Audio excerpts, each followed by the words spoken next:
I'm Ellie Southwood. I'm Fight for Sight Vision Foundation's Director of Social Impact. It means that I have the absolute joy of leading our grant making activities in social impact. So we are a newly formed organisation which brings together two grant making organisations, the Vision Foundation, which is a grant maker in social impact, and Fight for Sight, which is a grant maker in terms of medical and scientific research into treatments for eye disease. Our role in the sight loss sector and the sort of wider voluntary sector is really to think about how we fund projects, initiatives, programs, whatever your word of choice is, that really make a difference to what it's like to be blind and partially sighted today.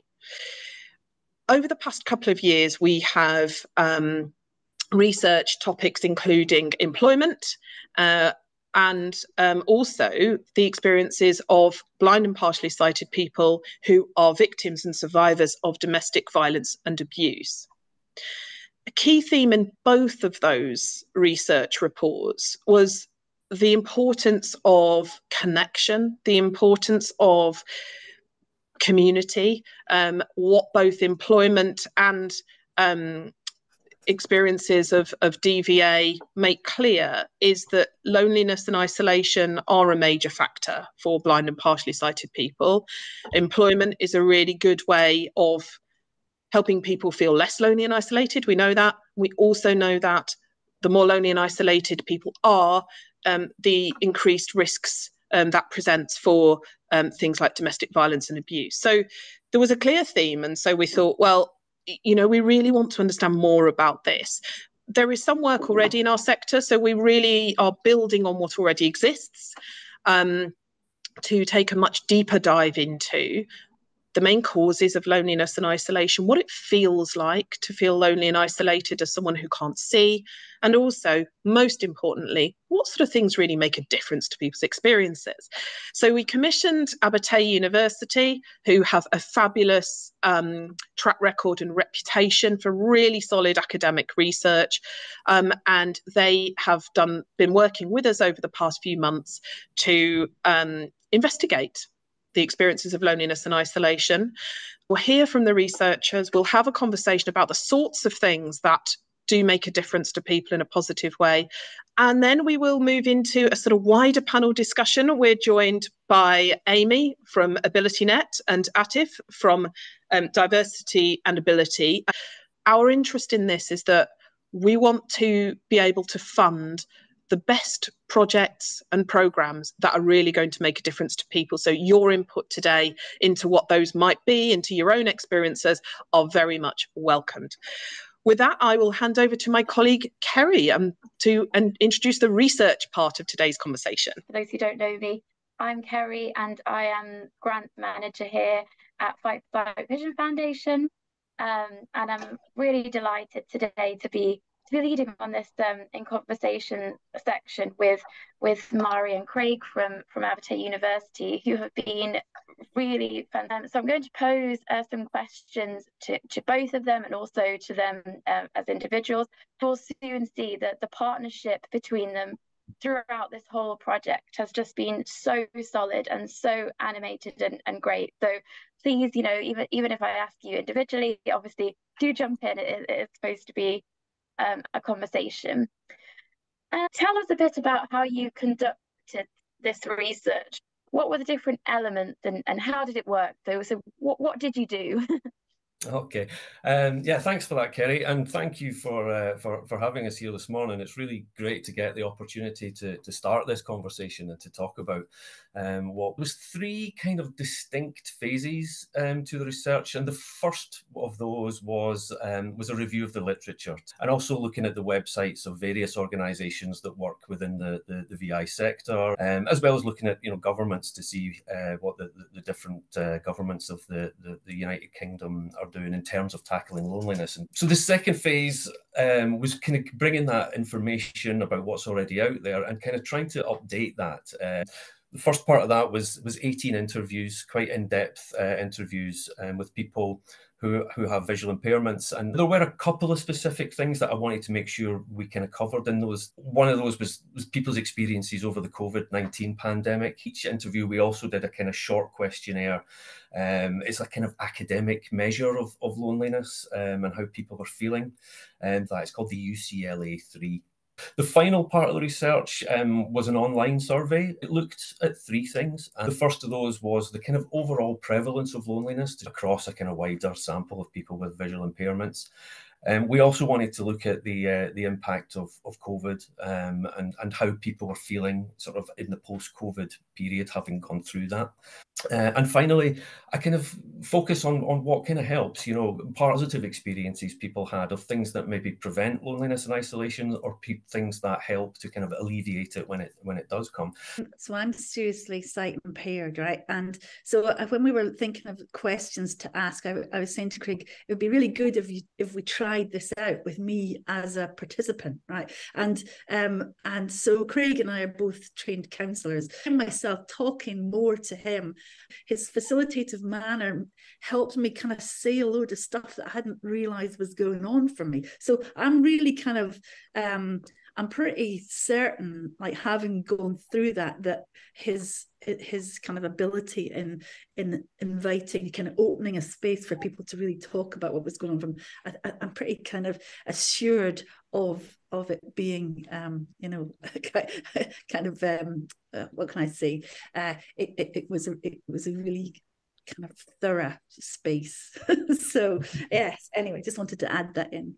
Thank you, Mhairi. I think the partnership between these two has just been really great and valuable, and we've really enjoyed watching all of that unfold.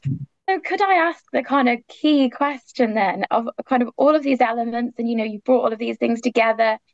What would you say, I think this is for you both, what would you say are the main findings of this research? Quite a substantial body of literature about the link between visual impairment and depression, right? But there's not so much known about loneliness and isolation, which is what we know now is a bit more about how loneliness and isolation is experienced by people. And I think it's really important to kind of capture the voices of blind and partially sighted people. And in some ways, this project kind of amplifies that because it's kind of captured what people are thinking. Also, we know a bit now a bit more about how anxiety can act as a barrier about going out and socializing. So we didn't really understand that before. So we understand that a bit more. And also how COVID was experienced by people with vision impairments and kind of the legacy. So, and I think taken as a whole, it also shows how important it is that we create spaces for blind and partially sighted to be able to talk about the impacts of their sight loss, because it felt like we kind of uncovered a lot of impact from being visually impaired. But I'll pass over to Craig, because you're better explaining kind of the main findings of the research in a bit more detail. Sure. I mean, one of the things that I found most interesting in the literature review part of it, in looking at that existing knowledge, was that, well, firstly, that there wasn't a huge amount of research had been done specifically about loneliness and isolation amongst visually impaired people, which you've already mentioned there, Mhairi. But even what was there was really quite inconsistent. There was some studies that found a relationship, some studies didn't find a relationship. There was even a couple of studies that kind of suggested that they'd done comparisons between people with visual impairment and people without, and there was more loneliness amongst the sighted populations that they were looking at than the visually impaired people. So really inconsistent. So that was interesting in itself. A lot of that research had been targeted at specific groups like older people. There wasn't much about your kind of younger adults, and there was very little about what helps, about those kind of mitigating factors. So in terms of the research that we have done on the data collection side of things, the kind of top level big headline, as it were, was that we found evidence of quite high levels of loneliness amongst the people that took part in this research. Certainly, the UK government publishes figures every year on loneliness for the general population and for people with disabilities, although they don't kind of break down different types of disabilities or conditions. And we found higher figures for the measurements that we did for loneliness amongst both the research parts, amongst the interview participants and amongst on the online survey. Higher figures than are found in the general population, and higher figures that are found for people that are described as being disabled more generally. And then sort of drilling down into that with the interview participants, who told us so much about the experiences that they have, we kind of identified three main themes. One of which was kind of what it's like to live with a visual impairment in relation to some of these issues. The second theme being the kind of impacts that they have in people. And then the third was, again, those kind of things that help. So in terms of living with a visual impairment, people spoke a lot about the difficulties in getting out and about, which contribute to their isolation. Issues with public transport, with buildings and venues being accessible, with street clutter, with navigating in unfamiliar environments. And I'm sure that those are all pretty familiar to the people that are here this morning. They also spoke quite a lot about dealing with other people, about the behaviour and attitudes that are encountered kind of really quite routinely, having to deal with sometimes with unwanted attention, and on the other side of that, being in social situations and being kind of overlooked or excluded or ignored. And there was some pretty stark examples as well of outright discrimination that people have experienced in getting out and about, getting involved in things. Most of the people that I interviewed had progressive sight loss conditions, and so they were talking about having to kind of constantly make adjustments and describing the difficulties that are experienced in that. The first being often the point of diagnosis and the lack of kind of support that people are given at that point. And then going through that process of losing their sight and having to kind of continually adapt to the deterioration. And for some, how that kind of constantly resulted in them losing the ability to engage in things that were meaningful for them, and resulting in them becoming quite isolated. One of the big areas as well that people spoke about was the impact on relationships that they have, which is obviously very relevant to people's experiences of loneliness and isolation.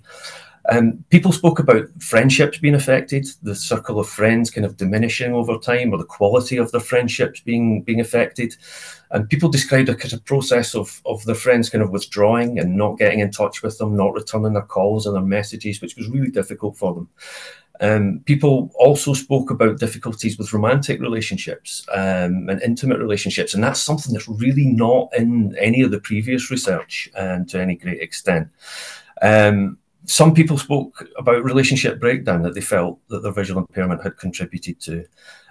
For others that were still in long-term relationships, there was concern that they were perhaps overly reliant on their partner in practical things, and that affected the balance of the relationship.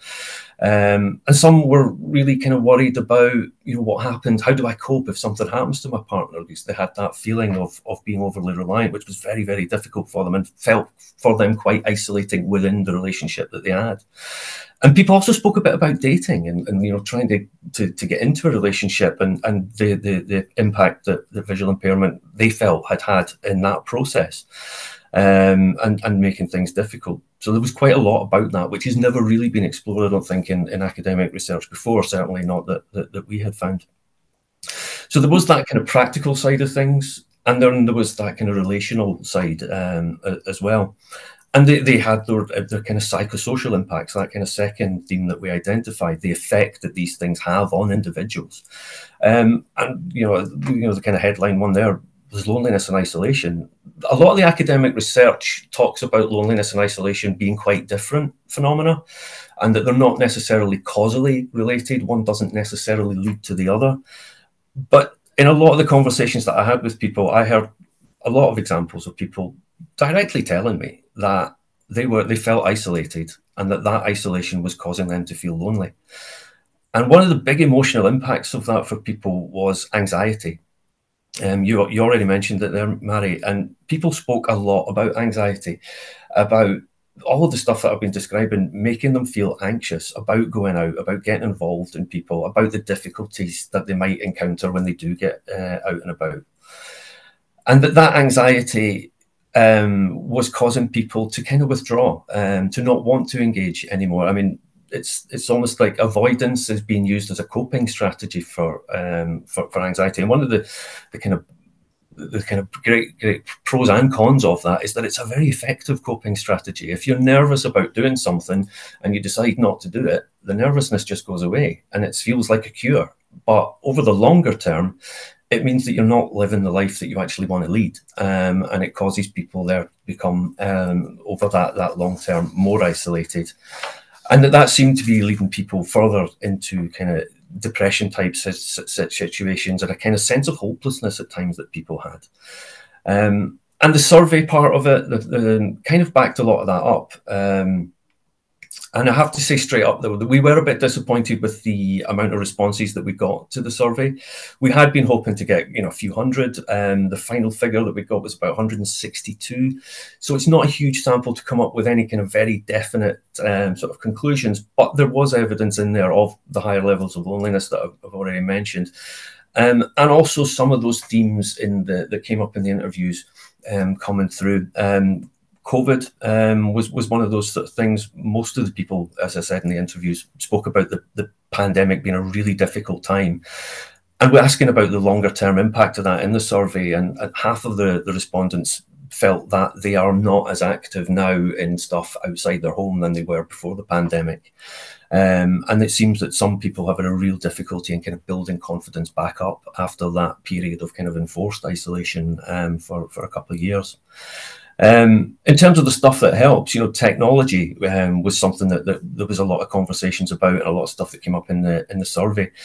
It can be really helpful practically. It can help in facilitating contact and engagement like we are here this morning, but people did also speak about its drawbacks. It can be expensive, it can be difficult to use, it can break down and be unreliable. And people also express concerns about the kind of authenticity or the honesty of people that perhaps they've met online. And the survey results, as I said, one of the things that we looked for in the survey was the things that people had told us in the interviews had been helpful, had worked. The most popular ones that we fed those into the survey, and we asked people to kind of vote for them, as it were. Which ones do you think are the most useful? And the two that kind of were far and away leaders were improvements to the accessibility of venues and improving awareness of issues around visual impairment amongst the sighted population. And I thought that was kind of quite interesting because it seems to reflect two of those biggest sources of anxiety that people were talking about in the interviews. The way that the physical world is difficult to navigate, and the way that other people are going to treat you when you are out and about. I should also say as well, because of that low uptake of the survey, we did keep it open for quite a bit longer than we kind of originally intended to try and get more people involved. So it's only kind of just closed last week. So I am still kind of wading through the figures and the data that's in there. So we're maybe not at the kind of the end process of that yet, but certainly there's some interesting stuff that's coming out of it.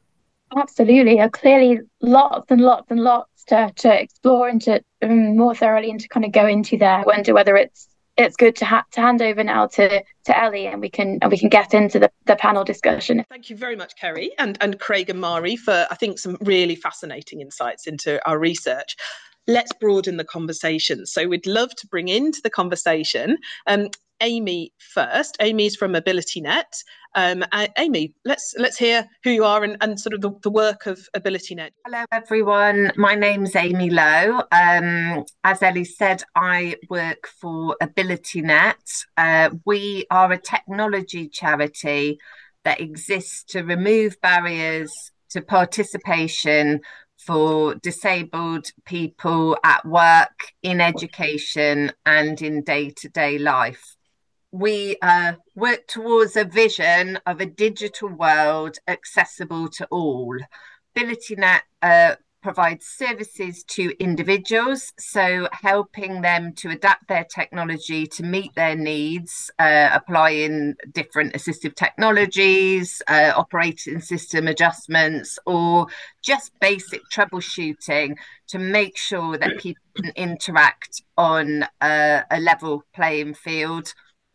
The other part of our work is with organisations. So the digital environment, like the physical environment, can be designed to be very accessible, or can have a lot of barriers. So we have a team of accessibility consultants who evaluate websites and apps, often with disabled users involved in those evaluations, to make sure that that digital space is as smooth and problem-free for people to navigate with their assistive technology as for any other user.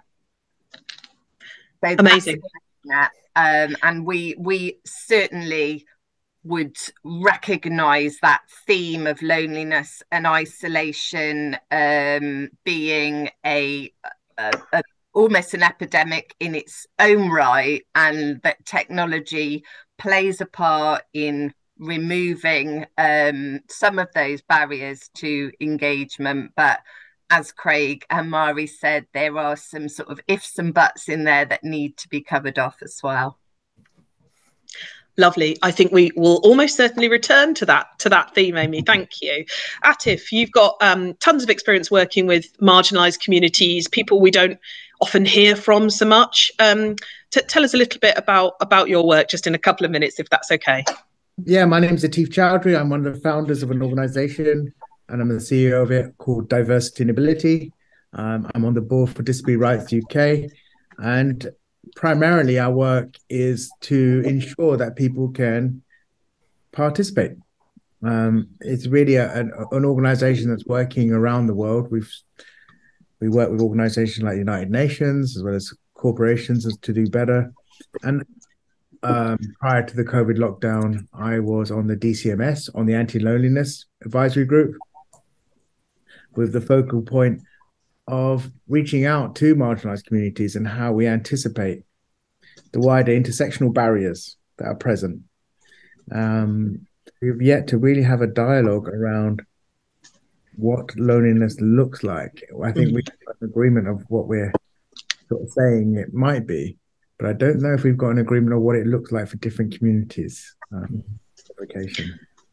That is a really, really good point. And in fact, one of the reflections that I think we and the Abertay team have on our research is how white our interview group was. And that's interesting in itself, raises questions about who volunteers for research and all of that kind of thing. But I think it's a really good watch out that actually loneliness and isolation impact different communities and different people in different ways. And I think perhaps that leads us nicely into sort of what more work we could and should sort of do on this. I think it feels like there is certainly some more kind of work around intersectionality, possibly. I don't know, Mhairi, Craig, would you have a view on that? Yeah, for sure, definitely. There really wasn't enough representation. Like you say, it was a particularly white responses. So absolutely, we need to know more about not only in terms of race and ethnicity, but also in terms of sexuality. Like, what about our queer population? Like, what's happening for them in terms of loneliness and isolation? Craig, do you have anything to add to that? I would just really, one of the real disappointments, I think, of the work that we've done is that it's not a particularly diverse group of people, and that's certainly something that I think we need to learn from in terms of taking forward into whatever comes next. Yeah. Okay. Sounds like we're developing a to-do list already. Yeah. Ahead of the conversation, some of our participants sent in questions, and there's a couple of really clear themes that come out of those. So let's dig into a couple of those, if that's okay. So there's a real theme around the point Amy started to touch on, which is about this thing about remote versus face-to-face, if you like. So lots of people on this call are delivering services in the community. More and more, they're doing that on the phone, on Zoom, on Teams, and virtually. What are the panel's thoughts on, I suppose, reflections on perhaps the differences and strengths of face-to-face versus virtual, but also how you can make sure that those virtual interactions are offering as close to face-to-face what you might get in terms of loneliness and isolation from a face-to-face interaction. Perhaps Amy, would you sort of kick us off with a couple of thoughts on that? Absolutely, Ellie. And funnily enough, that question really triggers off a memory for me of a conversation I had with a blind friend of mine on exactly that topic. So it was just after the pandemic, and obviously everything had moved online, and then we were starting to get back into a bit of a blended world. And I was just asking him, you know, what are the pros and cons for you? And it was interesting that he said with online interactions, his disability or his visual impairment felt less visible and less of a barrier now that people had started to understand how to use online tools to interact better. You know, things like the fact that he could tell who was speaking because his screen reader would announce that, that, you know, just not having to navigate his way physically into a meeting, just arriving when needed, and all of those things. So he said he felt his environment felt a lot more controlled, but some of the subtle things that he really missed because he's a public speaker was, you know, the rustle of excitement in a room, you know, the leaning in, that almost that sixth sense of whether you know whether you've got people engaged or not was so diminished online. And so yeah, I thought what he said, you know, I said, what's the perfect world? And going back to some of the things from Craig's findings really is if the physical world were better designed for in person, and people's attitudes and understanding of how to include people living with sight loss in in-person interactions, then all the way he would have preferred those. However, with the barriers that exist, digital in some cases is a welcome you know, antidote to that anxiety and additional pressure and stress of having to go out, navigate barriers, help people understand your needs and requirements, which, you know, is quite energy zapping.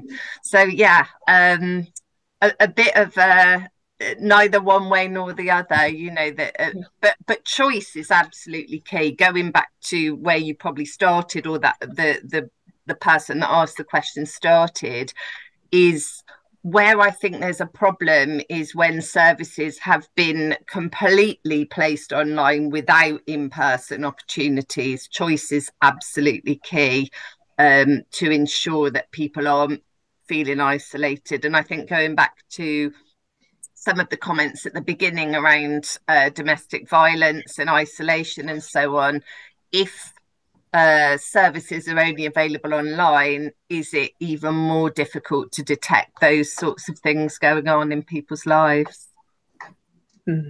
Yeah, really great points. Certainly those points about it being less energy sapping really resonate with me. I remember when we first went into lockdown, definitely that was a sort of personal reflection that I had as someone who's blind myself. Atif, is there anything you would sort of add to that picture of perhaps the choice point and how important that is for people in you know, tackling their own sense of loneliness and isolation? Yeah, I mean, I guess it's choice is absolutely right, and Amy's right to bring it up, but it's probably a bedrock to an understanding that it isn't just about, and I don't want to sound pessimistic, but it isn't just about a hybrid working culture or working environments, because that does strengthen choice. It strengthens a lot of things in terms of being able to choose, save what spoons you want to use for what moment and what part of the day. But in truth, the choice is largely predicated under socioeconomic realities. That socioeconomics is a disabling force in itself. The one that says, look, you can't afford Wi-Fi. Yeah, it is a removal of choice. You may not afford someone to teach you how to use Zoom technology. You may not even be from a culture and I mean this in the context of social capital. You may not be from a culture or a community that even says this is how you can keep your job. And when we talk about jobs, we have a tendency to talk about them as if they're office jobs only. But disabled people are more likely, 5 times more likely to be on the poverty line. The jobs that are offered or in some ways enforced in order to keep the welfare aren't jobs that allow you to do a lot of screen time. And so we have a kind of a desperate angle to look at the lens of loneliness, which is there because the appetite and the will is strongly there. But how we measure this conversation, as I think Craig has touched on already, is still very absent, because what isn't hard to reach is actually historically easier to ignore. Yeah. And so the conversation is, how do we change it so that actually this is about tools, not technology? I have tendency at DNA, and we do the whole team. We talk about tools for participation. And the idea is to make these tools available as low cost or as free as possible. I'll put a link to it in the website, but there's a link of free resources we're giving out all the time. We try to encourage, and I know AbilityNet does this as well. The idea is to get people to look at what is it that they can just, is low cost or free? What is it that might make an organization go, well, we just use that? And how do we create, which is fundamentally not just the social economics of this, but the attitude shift that says it's not about who's in the room that we're going to measure this through, but rather the people who will just never be in this room right now. How are we going to measure that bit through?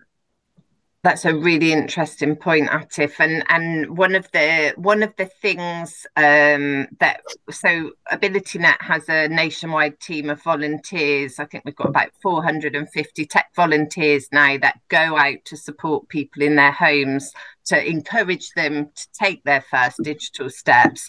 And we've had a real push on diversity amongst the volunteer base, because we tend to find, particularly in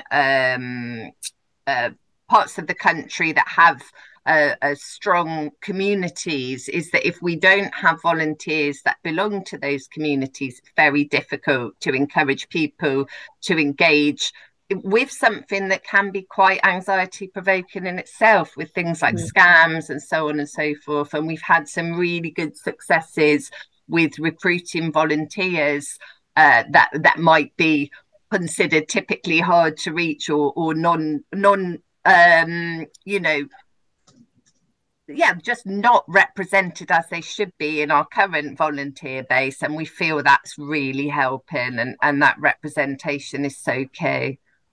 That's a really, really super point, and actually makes me think about another sort of area that I know people are really interested in, which is that sense of local community connection. So obviously, you know, tech and it is great, and it doesn't matter where you are in the country. But I think, you know, to hear a bit from Craig and Mhairi about what did you hear in our research in terms of that sense of belonging and connection and community, and then I'd love to hear, you know, briefly from both Amy and Atif about how we build that sense of connection to tackle loneliness. I think it was quite there was quite a bit of variation there in terms of that idea about belonging. For some people, if there were certain things in place for them, and that might be supportive relationships, it might be that they were working, it might be, you know, there was a sense of belonging that they had. But for some people, there was really stark, difficult isolation, and so there was quite a range there. One of the things I think that really did affect people was the pandemic, and was COVID, and that really kind of had an impact on people's sense of belonging, because all of these rules kind of appeared from nowhere, kind of overnight. And I think for a lot of people with visual impairments, they were uniquely difficult, you know, because, you know, how do you know if you're social distance, and how if your way of examining or investigating the world is through touch, and suddenly you're told you can't touch anything. And that seemed to cause a lot of people to feel very, very left out, and very had a kind of quite a profound effect on people's sense of connection and people's sense of belonging. folk were talking as well about the difficulties in getting essential stuff like food and that kind of thing, because they couldn't get online deliveries, all the slots were gone, and they weren't deemed to be disabled enough for priority. And that it seemed to be a kind of uniquely kind of isolating experience for people, and people's sense of community, people's sense of connection seemed to be damaged by it. Yeah, and I think from understanding our findings, the flip side of that was also, though, that the people who did feel connected with their communities, they highlighted that, didn't they, as something that felt really important. I think particularly in rural communities and smaller towns and villages, that actually feeling part of what was happening locally felt super important. Atif or Amy, is there anything you'd add to that? And then we'll try and open up perhaps for some questions. Yeah, I think there's lots of things that, I mean, I'll give an example. I think some really good things that are really encouraging about this country, I think that really has to be said through that. And my positives are this, is that, you know, the government, NHS called out for 2,000 volunteers and ended up with close to 8,000 in a time when people were really frightened to be around other people. This is strength for this nation. We also had over 12,000 mutual aid organizations across this country, led through lived experiences, where disabled people themselves, knowing what it might mean for another disabled person to shield more, what the depth of that shielding will look like when a government policy is failing them. These are things that were incredibly led by disabled people themselves. And it's important that has been testified in the committees on the COVID now and the work that Disability Rights UK is doing on that. But I find that deeply encouraging that happened.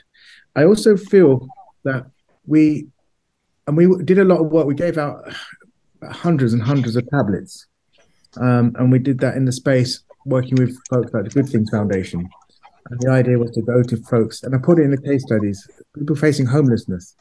How do we get this place of loneliness addressed if people are frightened and lost and deeply alone psychologically? If I think about this, that if I was homeless in the street homeless, I would find companionship with people. Whether it's constructive or destructive, whether it's through addiction or not, at least there's companionship. When you're in this situation where you're away from everybody, and even the hotels that you're housed in, as the Everyone In campaign proved, you could house and end rough sleeping 3 weeks. When you are in those hotels, no one wants to touch you, talk to you, then the compulsion to go back out on the streets just to find companionship is very real. So it's very understandable, it's very human as well. So a strategy that recognizes that part of the reason you may be on the street is from bereavement. It may be through grief, it may be even from a divorce. So all these things are deeply intanged, and obviously the disability itself. All those things are trapped in trauma. So if we are to learn from COVID, it's not to go back to 2019. It's not. It's to celebrate what it taught us, if there was a celebration at all, and there are some. But it's also to recognize the loss of lives was so profound that we can't just go back to something that clearly wasn't working before that. So let's keep that on the agenda of what it taught us, because we lost too many good people to have forgotten what it really did teach us. I think that's such an important point about, and something that, you know, does come through our research, is that sense of people having lost confidence after the pandemic. And I think it's a really helpful way of looking at it, which is actually it's slightly letting go of that need for things to go back to how they were, and really taking a fresh look at how can things be from here on in. So with that in mind, is there any, Kim, are there any sort of questions that have come up in our Q&A from the audience? I have sort of one final one that I'd really like to hear a bit from all of you on, but we can probably squeeze in one from Q&A if there is, Kim. Well, we do have one from Harriet, and it is: did you find that people found that the actual taking part in the research was an opportunity for social connection? Oh, great question. Craig, Mhairi. I would say, I think people obviously knew what the research was about when they volunteered, say, to be interviewed, which is where the much stronger connection was. So I think, and that part of the research, we had a much bigger response than we expected. You know, I was quite, because it's a difficult thing to talk about sometimes. And so I was a bit worried that people wouldn't come forward and be willing to be interviewed, but we had a massive response. And I think some of those sessions did feel a bit like a form of counselling, in the way that it kind of unfolded. And so I think people did view it as an opportunity for some kind of connection and to be able to express something that they perhaps don't seem to have elsewhere within their community. So I think, yeah, there maybe is an element of that. And I think that's maybe relevant in considering, you know, when we've measured the kind of the levels of loneliness in there, to keep that in mind, that, you know, this is a self-selected group of people who have come forward knowing that they're going to speak about loneliness and isolation, and that they probably do have, you know, a perspective on that from lived experience. Yeah, absolutely. Okay. Which brings us to the question that I'm burning to ask, and I think everyone will have a view on this. And I think trying to sort of get to the heart of how we take this work forward, there are clearly some areas that would be really benefit from a bit more investigation, particularly on impact, you know, within different communities of loneliness. But what are the things we should be measuring? So there are, and we as a funder, we see all the time, we see enormous passion, enormous determination within organisations to help and to tackle this issue. I think what's less clear is how we know we're making a difference. So how do we measure loneliness and isolation in the most helpful way? And then how do we know that what we're doing, services that are being offered, how do we know they're making a difference? And, you know, in that spirit of perhaps what worked before or what we did before isn't really good enough, and we should really look to sort of take a fresh look and really challenge ourselves. So who should we start with? Should we start with Atif? What do you think about this issue about what we measure, and how do we know we're making a difference? Great. I think that one of the challenges is that we still have a very reactive, siloed approach to what we choose to measure. So we might choose to talk about people of colour in one context. We might talk about people being blind in one context, wheelchair users in another, and mental health in another. But in truth, they are, as touched on already, they are just intersectional, but they're also relevant. Yeah. But the idea of intersectionality, I think, is quite peppered into conversation sometimes as an afterthought, and it's peppered into research as an afterthought. But what we end up with is the idea that we miss stuff, and then we've spent quite a lot of time trying to convince budget holders to release more funds to get it right. Whereas if we've got a hardwired position on this that says, look, people, we're not here to talk about people with disabilities. We're here to talk about disablement. That will show up in different ways. It will show up in trauma. It will show up in poverty. It will show up in lack of choices, and it will show up in suicide. Then we can start looking at how is it that we build the strategy that recognizes these things are prevalent in the barriers. I'll probably stop on this, but if I think about the protected characteristics, so it's not that socioeconomics or poverty isn't one of them, but all 9 make no sense without pre-linked to socioeconomics first, because socioeconomics is everything to do with choice. But we don't have that in the current. We should, but we don't. So part of the work that we did at DRUK was to get all the supermarkets to work together, to campaign hard to set vulnerable shopping hours. They did, and they did at times, but they didn't have the understanding of what a vulnerable or a disabled person looks like. And so essentially, you didn't look disabled enough to me, therefore you can't come in. What that then tells us is we don't have a strategy to learn from that, even now. And I know there's some great work on hidden differences happening, which we celebrated, but there isn't an understanding that, okay, loneliness will show up in a lack of representation. It will show up sometimes in the worst forms of things. But do we also have an understanding that for some people, loneliness will just be what they're masking with as well? So what is it that we're choosing to say when we talk about tackling loneliness, and to which representation groups? And if they are siloed, then I'm not sure we'll get much further. But if we can bring them closer together, we can probably build a more proactive response. Brilliant. Thank you. Amy? So yeah, it's an interesting one, measurement, isn't it? And I think, you know, when I first arrived at AbilityNet, we used to review how satisfied people were with the support we'd given, but obviously that doesn't give you much to go on in terms of impact. And so, you know, we worked with people that access our services to determine what are the measures of impact, what were the barriers they were experiencing, and what were the ambitions and the desires they had that they felt access to technology was going to enable. And so there were some mores and some lesses. So, you know, better able to engage in day-to-day life, better able to participate. These are some of the sorts of questions that we collect data on now, more confident with technology. But then on the less side was things that people were accessing technology to minimize. So things like isolation and loneliness, we ask people to say to what extent they feel less isolated, to what extent they feel less stressed. And so I think these are the things that we need to measure. But obviously, just counting people's score out of 10 is helpful, but actually it's the stories that lie beneath that. And so, you know, we dig into that information to understand how that came about and feed those ideas back out to the teams that are working in communities to make sure that our support is really creating lasting improvements for people.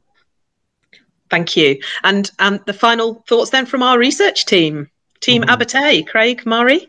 Well, for me, I think it's about putting visually impaired people at the heart of any design of change, right? So we need to, there's so many things over the literature and the blind people are done to, not done with. And if we're thinking about looking at implementing services, we need to be asking people, which was what was great about this thing, what would help? What do you think is going to help? And then when we understand what they think is going to help, then we put in what we think it is with enough choice to kind of suit people's needs. And then we need to go back to them and say, okay, how helpful was this? In what ways does it help? And then we have a cyclical program of evaluating of design and evaluation, which has blind people at the center of it. Thank you. What a fantastic note to land on. I would just like to say an enormous thank you to the Abertay team, to Amy and to Atif for joining our panel discussion. I think it's been a really rich discussion, definitely plenty more to dig into. I'm delighted that we felt quite squeezed for time, and it tells us that there's plenty more conversation to be had. We are going to be continuing this work. We will be looking to fund projects and programs that demonstrate great impact, and we, you know, will be working with many of you to take that forward, I'm sure.